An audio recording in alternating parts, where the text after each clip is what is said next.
Hi, I'm Jackie Guglielmo, your Indiana ESA Program Director. One of the questions I'm asked often is, who is an eligible student? There are four main eligibility requirements a student must meet. The student must be a resident of Indiana between the ages of 5 and 22 years old, meet the income requirement of 300% of the free and reduced lunch rate, and be a student with a disability who requires special education and who has an individualized education program, a service plan, or a choice special education plan. Once a student applies and is approved for the program, they become what we have referred to as an account holder.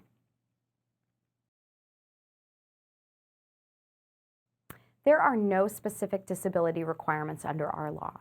The student must qualify for special education and have one of those documents mentioned.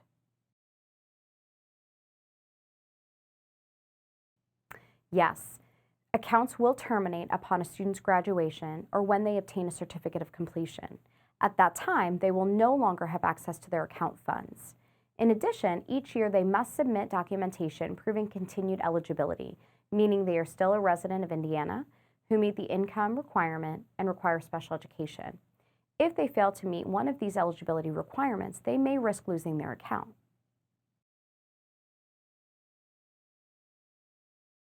Students may be coming from a variety of placements. They may have been educated at home, just coming of school age, been enrolled in a public school or public charter school, or may already be in a non-public school. However, once the student accepts their ESA, they must disenroll from the public school or public charter school and pursue educational services elsewhere. Remember, in order to use their ESA to pay tuition and fees at their school of choice, the non-public school must apply and be approved to participate in the ESA program. Just because a school may accept vouchers does not mean they will accept payments from an ESA.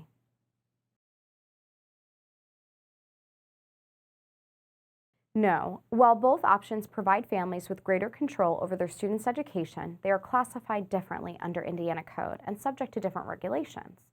If a family is interested in homeschooling their student, instead of using the Education Scholarship Account Program, I encourage them to visit the Indiana Association of Home Educators website at iahe.net. Now, parents may choose to educate their children at home while using the Education Scholarship Account Program. There are a few points to make here. At this time, curriculum and curricular materials are not approved expenses of the Education Scholarship Account Program, so that is something families would have to pay for on their own. In addition, there are a few points in the parent agreement it is important to mention. Parents must agree to spend part of the money for the student's study of reading, grammar, math, social studies, or science, or in accordance with that student's IEP or service plan. It is a condition of eligibility in the program that every student participating in the ESA take the statewide assessment. That, of course, would apply to any students who are educated at home.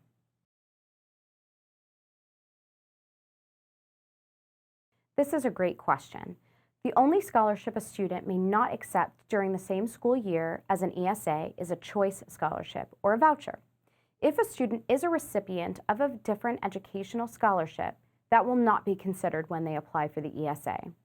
It's important to note that schools and service providers who participate in the Education Scholarship Account Program may not charge a student a different rate based on whether they are receiving an ESA. In addition, if a student is paying for services through the Medicaid waiver, they will still be able to do so. However, families really need to understand which services are covered under the waiver and which services will overlap with qualified expenses through the ESA. A provider may not bill for the same services under the waiver and ESA.